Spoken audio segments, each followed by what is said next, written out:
Right. Welcome back to Super Sentai Reviews. This is episode 16. This one we'll talk about two Carranger. Before we talk about the two Carranger films, there's a couple things a few things I forgot to talk about when it comes to Carranger. One, Zana does find out Red Racer's identity. She finds out in episode 45, which after that she's not seen again for another couple episodes, but she does come back. Yep. Also, in the pencil episode, that's when the villains actually find out the Rangers' identities, which I'm like, okay, they kind of did the same thing in so they did a repeat in Megaranger, but it's pretty much the same thing where the villains throughout most of the entire season never knew who the Rangers were at all. So yeah, they do eventually find out after they sort of seal up their powers. Yep. And also in that same episode, it's episode 46 this happens. Yeah, but let's see, what else? I'm trying to think though. Oh yeah, in episode 46, that's when Signal Man finds out the identities of the Carranger. He himself is a fun character himself. There's one point where he turns evil, so the top of his helmet turns black, and his 3 traffic light signals on his chest those turn black as well because he inhales toxic exhaust, which apparently brainwashes him to sort of hate the Carranger. So he basically fights on the bad guy side for like 1 or 2 episodes, and then he turns right back. Yeah, and apparently the only way to turn him back good is to drink cider. Sparkling cider. And they said the same thing to his home planet called Hellas. Yeah. And the Carrangers do get a chance to meet his family, which they kind of look like him, except basically one being a female version of him, and one look like a child version of him. Yeah. They're fine, per se. They only appear for a handful of episodes. It's not like they're an annoyance. It's sad, though, these characters never appeared in Power Rangers. It would have been nice to see Blue Centaurian's family, but nope, I guess not. Oh, in case you're wondering about the whole Millennial Message thing, when he does show up in Carranger, nope, it has nothing really to do with the Millennial. The Millennial Message thing was something made up specifically for Turbo, but he doesn't do that in Carranger at all. He does not show off some message to the main bad guy. He does get tricked to thinking that Carrangers are actually lawbreakers. Yep. Now, that's everything that I forgot to talk about in the previous one. Now let's talk about 2 films. First, Carranger vs. Ohranger. Now, I think that they must have heard complaints about Ohranger vs. Carranger, where it took almost like a little over halfway through the film for the Carranger to show up. I guess they must have heard the complaint and the Ohranger actually shows up within the first 5 minutes of the film. Like 5 minutes in, there's the Ohrangers. Yep. And they're all pretty much there except for the 6th one. For some reason, he couldn't come back. Yeah, they kind of did the same thing in the following films, which I'll get to in a minute. Yeah, all that came back was the original 5 Ohrangers and their boss. That's it. Oh yeah, and they only have 1 Megazord. And it's the original one. I'm like, they have one other one. I'm like, couldn't they also use that? Nope, I guess not. I guess they couldn't use that for some reason. Like they couldn't even use the Boxer one. Now, last time I checked, the other Megazords were not destroyed at the end of Ohranger. They all pretty much survived. So I honestly don't get why in the world they couldn't just use more than 1 mech. Oh yeah, and the guy who causes them to team up, yeah, it's the last of the Machine Empire. Yep, the last one. And get this, his plan is to basically merge people with cars to become car sapiens. Basically, people with car heads. Yeah, this is something that's really bizarre. And that's this guy's plan. He does try to do it to O-Red and 4 of the original 5 Carrangers. Heck, even Zonnet, it's like, hey, where's Red Racer? Yeah, and the thing is, they actually, of course, the main villain told him to kidnap, well, the one guy, and of course, O-Red. Though apparently, they had to, in order to rescue him, the Carrangers had to be going to military training, and also apparently, the Red Racer almost avoids a military tribunal just because he interfered with O-Red. Yeah. And of course, the Ohrangers and the Carrangers fight due to a misunderstanding. Unlike what happens with Carranger in the following one, which I'll get to that soon. But the villain was pretty decent for what he was. His plan was weird. I have never heard of this plan before. Merging people with cars. It's quite an original plan. And that's the reason why Ohranger tried to stop him. Not just because he's part of the Machine Empire, but that was his plan. Okay, fine. And it's also the first time they actually, where the the Carrangers actually go to the bar bin. Yep. No, they don't go to the bar itself. Yeah, for some reason the Carrangers don't actually go there. They go to a particular room where O-Red is being held captive, but yeah, that's really it. They free him. They go back to Earth. They use their other Megazord.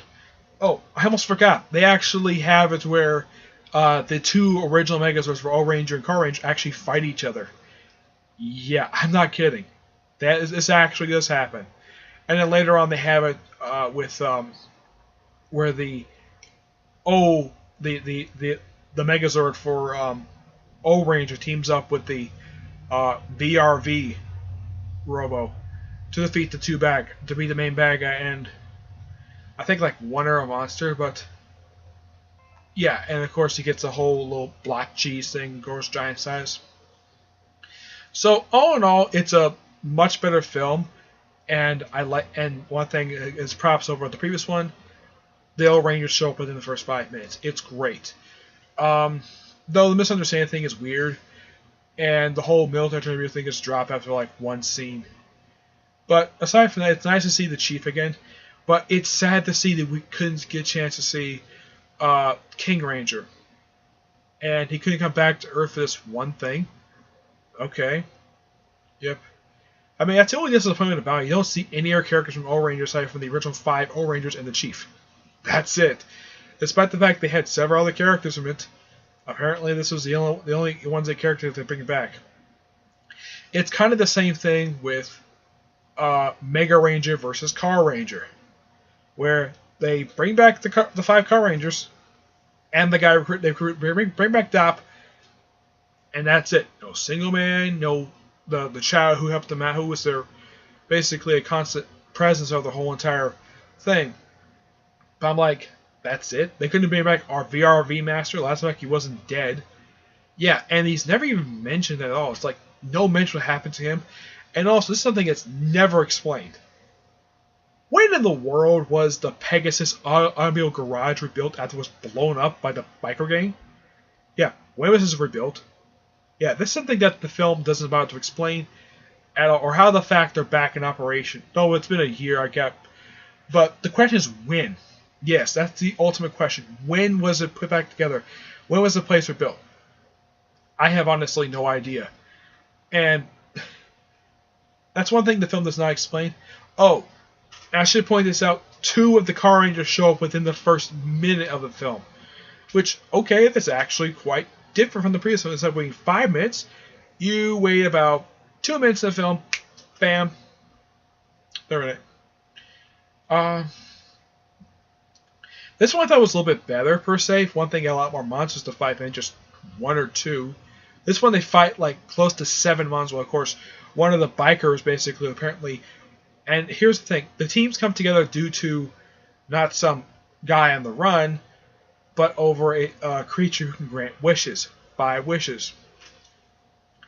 And here's the thing: the Megarangers actually have 2 wishes granted from them. Carrangers have 1, and 1 for both bad guys. Yep. This one was a little bit more interesting than the previous one, but yeah, it was all nice to see the main And here's the thing: the main villains, they're only seen for one scene. The main overall villain for Megaranger is only seen in one scene of the film, and he never shows up ever again. Though his two helpers do show up a couple times, like after Dr. Heller's scene, the guy who's a Clipper Sentai counterpart.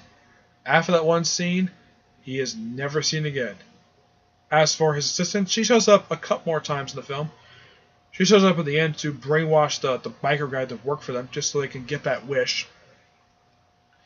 Yeah, and it's nice to see 3 Megazords to take on the 2 monsters. Yeah, that was really nice. They actually brought in the Mega Silver. Yeah.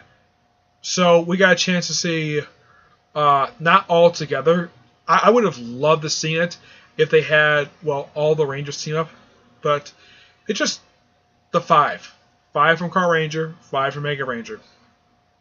It's a little bit better of a film than the previous one because, well, for one thing, oh yeah, and the Carranger and the Megarangers do fight. But here's the thing: unlike in the last one was misunderstanding, this time they're brainwashed. Yep. But the only personal criticism I have is they didn't make any other characters aside from Carrangers, aside from the main 5 Carrangers, excuse me, and their mentor Dot. That's it. Oh yeah, and in the previous film, he's referred to himself as Chief Executive, which I'm kind of like, okay, I don't get why he referred himself that, but I guess that he wanted to give himself a title so that he can have a good conversation with the chief from Ohranger. Okay, fine. Yeah.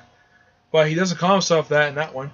Oh yeah, and he's back to wearing the clothes he was wearing in Carranger, so I'm glad they kept the continuity straight.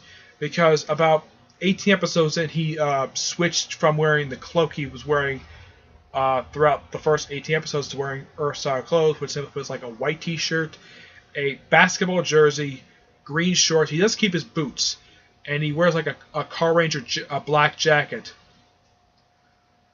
He actually wears that for the last like 20 episodes of the last like around 20 episodes of the Sentai before.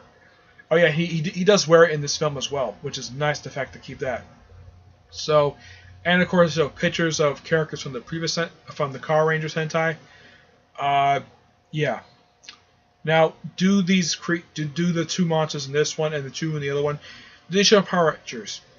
I think the Crab Monster does, but as far as I know, the biker guy, as far as I remember, he doesn't show up in Power Rangers at all. As for the 2 from Carranger versus Ohranger, as far as I can tell, none of them do.